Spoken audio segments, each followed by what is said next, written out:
Você aí de casa conhece alguém que ronca muito? Sabia que mais de 15% das crianças no Brasil têm esse problema? Mas saiba que é possível tratar, viu? Eu quero que você preste atenção na reportagem que o Hélio Almeida preparou. Ele foi conhecer uma novidade no combate ao ronco. Vamos ver. Ah, incomoda, hein? Descanso de uns e tormento de outros. Meu pai ronca pra caramba, a minha irmã dorme com uma pedra. Quando ele começa a roncar, eu rolo pela cama, cubro a cabeça com travesseiro, tento tapar os ouvidos. Eu faço o que posso, mas às vezes não dá certo. Eu durmo em quartos separados do meu pai e da minha mãe, eu durmo junto com a minha irmã.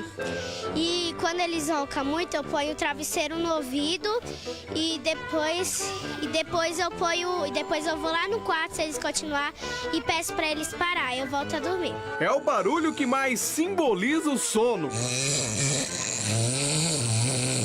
E quem sabe o mais rejeitado. Ou alguém aí conhece uma pessoa que assume que ronca. Você ronca, Gabriel? Tem casos que chegam a ser engraçados. Dá uma olhada neste vídeo. Foi acessado quase 2 milhões de vezes. O filho se assusta com o ronco do pai.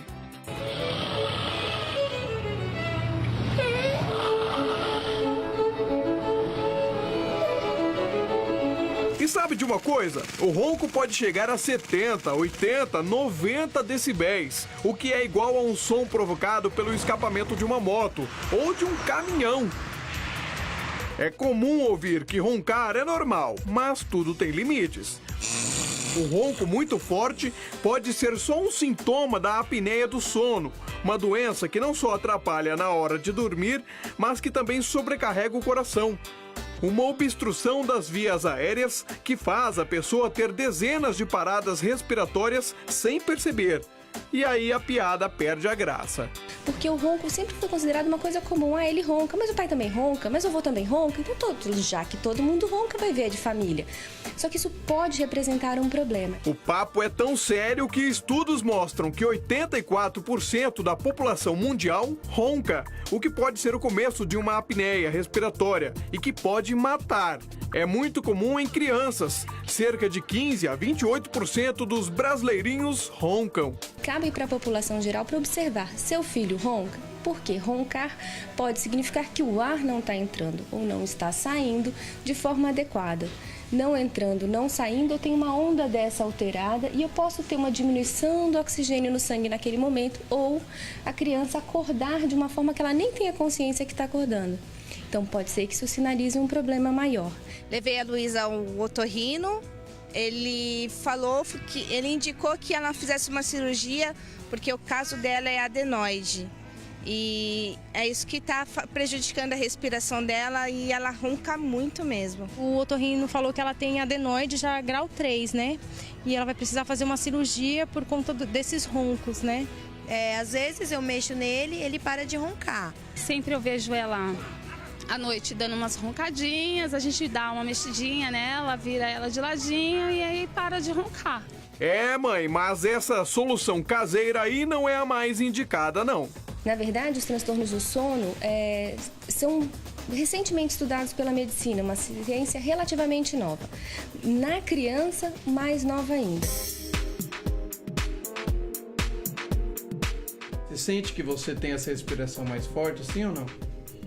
Não, Você não sente nada? nada. Você não percebe, né? Essa ferinha aí é o Gabriel. E do alto dos seus 8 anos de idade, já sabe que algumas noites pra ele parecem intermináveis. E não são brincadeira. Eu tô dormindo, depois, de repente, eu abro os olhos. Interrompe o sono. Aí eu fico tremendo, aí eu vou lá pro quarto. É a apneia, né? Ele ronca forte e aí, durante o sono, ele acorda assim como se estivesse com falta de ar.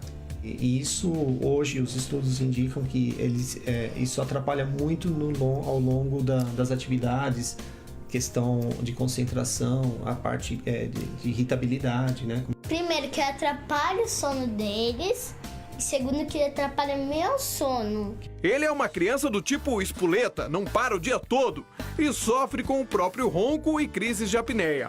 Quem percebeu o problema foi o padrasto, que acorda quase toda noite e ajuda o menino a dormir de novo. A gente acordava com ele acordado, às vezes ele chamando a gente, e aí a gente ia dormir perto dele pra ele se acalmar, às vezes falar, tive um pesadelo e tal. E aí que vocês perceberam? Aí a gente começou a perceber, começamos a dormir próximo dele, principalmente nessas noites que ele acordava, e eram muitas, assim, muitas vezes.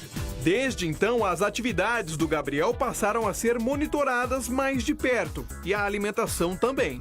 A gente só procura inserir no dia a dia alimentação saudável, né? Mantendo o peso dele adequado, ele tem uma melhora na respiração noturna, principalmente, né? na hora de dormir. Esse aqui é o laboratório do sono no Instituto da Criança do Hospital das Clínicas em São Paulo. Tem várias salas aqui onde as pessoas, os pacientes, passam a noite e fazem exames enquanto dormem. A gente vai acompanhar um desses exames. A polissonografia funciona assim.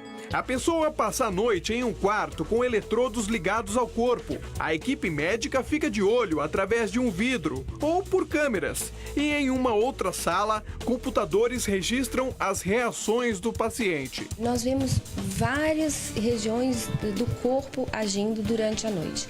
Primeiramente, a gente vê a atividade do cérebro. O que o cérebro faz quando a gente está dormindo, quando está acordado. Cada gráfico deste precisa estar em perfeita harmonia. Uma sinfonia de neurônios trabalhando juntos para fazer um ritmo cerebral, um ritmo adequado do acordado ou do dormindo. Encontramos a Ruth, uma menina de 14 anos, realizando o exame. Ela passou a noite inteira aqui. São 6 horas da manhã agora, o exame termina e as técnicas vão retirar os eletrodos dos pacientes. Tudo bem? Conseguiu dormir direitinho? Foi difícil dormir aqui? Não? Com esse monte de fio, né, Ruth? Tem eletrodo até nas pernas, por quê? Então, isso é pra gente ver movimento de perna, que às vezes acontece com alguns pacientes durante o sono, eles ficam com movimento de pernas continuamente. Batimentos cardíacos a gente monitora, tem um sensor de ronco, tem umas faixas, são as faixas respiratórias, tá? Uma faixa mais pra cima do abdômen e outra mais no tórax e outra mais aqui no abdômen. E tem os sensores também da parte respiratória que a gente chama de cânula e o outro que é o termistor. Aqui é movimento para ver tônus muscular, né? Para ver se tem movimento de tônus durante o sono.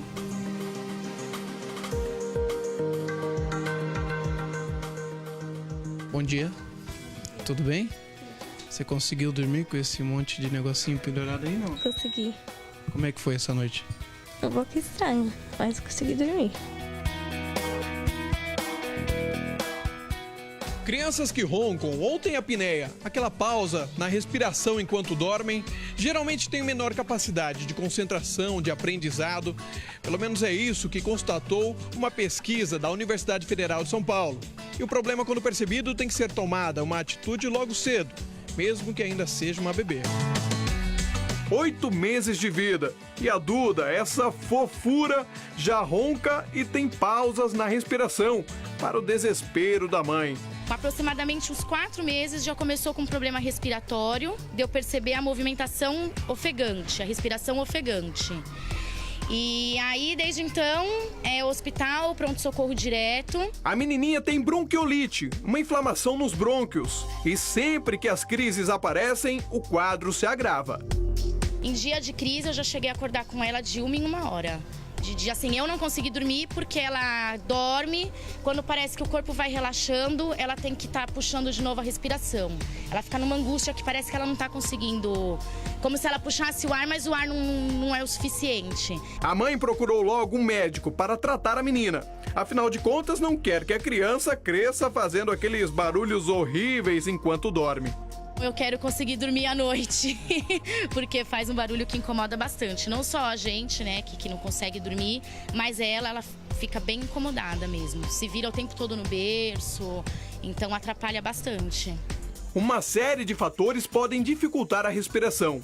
Amígdalas maiores do que o normal, excesso de peso, sedentarismo, distúrbio nasal, rinite, bronquite. Dá para tentar evitar, controlando o peso, não comendo demais e nem tomando bebidas alcoólicas à noite. Se tratar disfunções de nariz e garganta, pode também dormir de lado. Mas a principal recomendação é procurar um médico. Já existem vários aparelhos que ajudam a resolver o problema e devolver as noites tranquilas para quem ronca e para quem ouve o ronco. E essa discussão continua agora no palco do programa da tarde. Bom, a partir de agora você de casa vai tirar todas as suas dúvidas sobre o ronco. A gente começou falando aí de ronco infantil, mas esse é um problema que atinge 1/3 da população mundial. O ronco, não é só as crianças, não são só os adultos. Nós estamos aqui para falar sobre esse assunto com a gente, o Dr. Paulo Godoy, que é da medicina do sono. Também com a gente aqui o Diogo dos Santos, a Carla e o filho deles, o Caio. Sejam bem-vindos.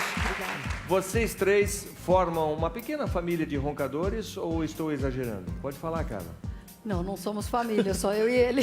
É, você e o Caio. Eu sou a mãe do Caio. Sei. E aí, o que acontece? Por que vocês roncam tanto? Foram ao médico? Já fui. Na verdade, o Caio, ele ressona, que é um barulhinho, quase um ronco, pelo menos.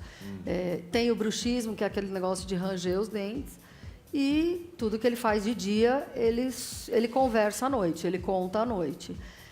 Isso também deve, de alguma maneira... Tudo que ele faz durante o dia, na escola, correndo, brincando, ele conta à noite, você quer dizer, roncando, na hora do sono ele fica falando? Ele fala dormindo, né, os dias mais agitados, quando tem alguma atividade mais interessante ou que o deixe... Hoje ele vai provavelmente falar de noite. Né, Você vai contar o que aconteceu aqui, Caio? Vai. Você vai contar o que aconteceu aqui durante o seu soninho?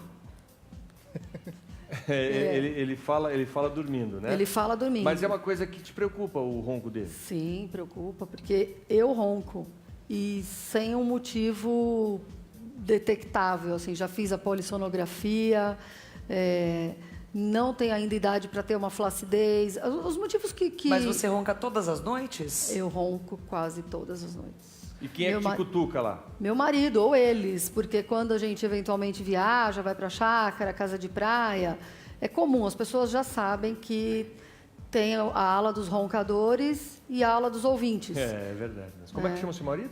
Maurício. Ele também ronca? Não. Ele não veio?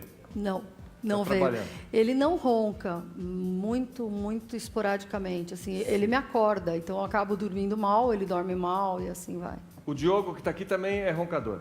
Roncador um pouquinho, né? E você sabe qual é o motivo? Pode, que nem falou, o excesso de peso, pode ser isso, a bebida. Aí eu comecei a fazer natação, comecei a fazer algumas atividades físicas para tentar reduzir o ronco. A minha esposa reclama bastante, mas após usar o aparelhinho, tudo do Chiaro, eu consegui muito tirar em excesso, né? Deixa eu falar com o Dr. Paulo Godoy. O que provoca o ronco dessas pessoas, doutor Paulo? Eu achei muito oportuna nessa época agora trazer esse assunto tão interessante. Começou com a matéria de criança e a gente viu que são crianças bem novinhas, de meses até crianças de 8 anos ou mais. Então, o que existe? A pessoa que aconselha o aleitamento, enfermeira, pediatras, a própria mãe, ela não conhece nada ou quase nada de medicina do sono, não conhece nada sobre o ronco. E o médico de sono não conhece nada de aleitamento. O que acontece? Quando a criança nasce, até o primeiro mês de vida, ela tem um posicionamento da língua que ele é só preparado para que a criança mame no seio. E o que acontece? Hoje em dia está muito raro alguém. Então, o que acontece? Quando começa a usar a mamadeira, muda essa relação da língua, que a língua, quando a criança mama, o palato duro, que é o céu da boca, ele fica bem aberto. O senhor está querendo dizer com isso, resumidamente, que é melhor que a criança mame no seio e não mame na chupeta, ou o contrário? Com certeza, que a natureza preparou o ser humano para mamar no seio. Então, assim, o adulto, ele começou lá em criança a ser um roncador e um portador de apneia. Agora, doutor, se uma criança já tão pequenininha ronca, isso significa que ela vai roncar quando adulta? Significa sim. Que ela mesmo? Que ela vai roncar, exceto se ela fizer um tratamento, que de modo geral são tratamentos cirúrgicos, de amígdalas, adenoides. Mas a causa de tudo isso começou lá quando ela nasceu e passou a usar mamadeira. Esse tipo de situação, né, a pessoa que ronca, isso é um sinal de que podem vir outras doenças até mais graves. Que tipo de doenças o ronco pode estar escondendo, pode estar indicando? Primeiro, a pessoa só tem o ronco, que é o barulho. Depois ela começa a desenvolver paradas respiratórias durante o sono, que é a apneia.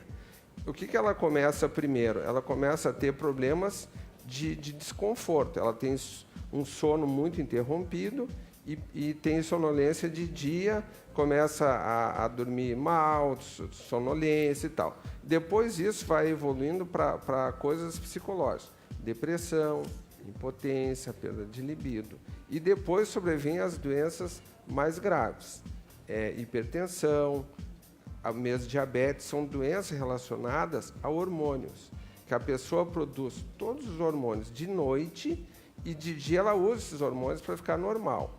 Isso tudo por causa do ronco? Por causa da apneia. Da apneia, mas que começa no ronco. Começa com o ronco. O ronco é um alarme para que a pessoa procure uma solução enquanto é só ronco. O ronco é um sinal de que tem alguma coisa que precisa ser tratada, né? Exatamente. Alguma coisa irregular. Aí tem essas situações que a gente mostrou aí na reportagem do Hélio, muito bem feita, né? Em que a pessoa fica num laboratório, dorme lá, vários fios na cabeça ali, para tentar ver se a pessoa tem apneia. Eu já passei por esse teste. Você já fez, Brito? Laboratório do sono. E foi constatado que eu não tenho apneia. Então, na verdade, meu ronco não chega a ser muito importante assim para receber um tratamento especial. Mas o doutor estava dizendo agora que o ronco pode ser um sinal de muitas doenças e que depois podem se agravando com o tempo, porque a pessoa fica sonolenta durante o dia, dorme na hora que não deveria dormir, perde a produtividade, pode mexer com a cabeça da pessoa, que se torna insegura, não consegue render no serviço, nem na escola, né? Então é preciso tratar. E para tratar esse problema, no caso do Caio, que é um garoto de 10 anos, né? 10 anos de idade. Vai fazer 11. O que tem que fazer? De um modo geral, criança, o tratamento ele é ou com corticoide, que é um medicamento com várias complicações, que interfere no crescimento, tem várias complicações, ou então o tratamento cirúrgico. Primeiro, o médico tem que identificar se ele tem a carne esponjosa no nariz, adenoides ou amígdalas crescidas. Na criança, de um modo geral, o tratamento é com corticoide ou com cirurgia. Pode ser uma obstrução no nariz também, né? Com certeza. Um desvio de septo, é isso que fala? Isso, exatamente. Que se for, você corrige. Na medicina, sei lá, faz uma cirurgia e corrige. Exato. Agora, existem situações em que a cirurgia também não vai resolver, né? Na criança, de modo geral, de 70% até 90% resolve. É exceção não resolver. Vamos dar uma olhadinha agora aqui na tela, para mostrar para o nosso público que está em casa, né? Para diminuir o ronco, você tem que controlar o peso. Tá vendo aí, Diogo? Não, com certeza, né? Mas você até que não está tão mal assim, né? Até que não está tão mal assim. Mas é bom controlar o peso. É bom não comer demais, é bom controlar a ingestão de bebidas alcoólicas. Isso aí vale para qualquer situação, né? Não beber sempre é bom. O que mais? Cuidar do nariz, da garganta. A gente que trabalha com a voz aqui sabe bem como a garganta é frágil, né? Para diminuir o ronco, dormir de lado. Isso é interessante, dormir de lado. Eu faço isso toda noite com meu marido quando ele ronca, o amor. Vira de lado, amor. Mas não dá para dormir o tempo todo de um lado só. Você tem que ficar virando. E aí não atrapalha o sono, doutor? Isso seria assim uma maneira da pessoa remover o sofá, como se fala. O certo é a pessoa dormir de barriga para cima, de lado, na posição que fique melhor para a coluna dela. Então, o que acontece? Isso aí a pessoa já está praticamente assumindo que respira mal e precisa dormir de lado. O interessante é que a pessoa sempre procure tratar. Sempre procure tratar. Basicamente é isso. Olha, eu quero agradecer muito a presença aqui do Diogo dos Santos, que tem esse problema do ronco. Ele, já percebi, acho que tem a ver um pouco com o excesso de peso. Ele vai ficar em forma, né? Para ver se resolve esse problema. Tenho certeza que vai dar certo, né? Daí esse garotinho aí é o Caio. O Caio tem 10 anos, também tem esse problema, mas ainda está em tempo de resolver. Ele está junto com a mãe dele, que é a Carla, publicitária, né? Também tem o problema de ronco, mas eu espero que todos quando vocês... a gente Quem ronca e sofre com esse sono durante a tarde, Sim. normalmente as outras pessoas falam assim, imagina que você está com sono, você dormiu a noite inteira, você roncou a noite inteira. As pessoas não conseguem então, entender. Cai num descrédito, inclusive, que você fala, poxa, eu estou cansado, eu me sinto não num sono recuperador, e aí você vai reclamar, imagina, você roncou que nem um trovão. Né? Às vezes as pessoas não entendem por que você está com cara de cansada. Porque você à noite roncou e não conseguiu dormir direito. Mas espero que vocês resolvam esse problema aí. A medicina ajuda muito. E o Dr. Paulo Godoy ajudou a gente a tirar algumas dúvidas aqui. Muito obrigado.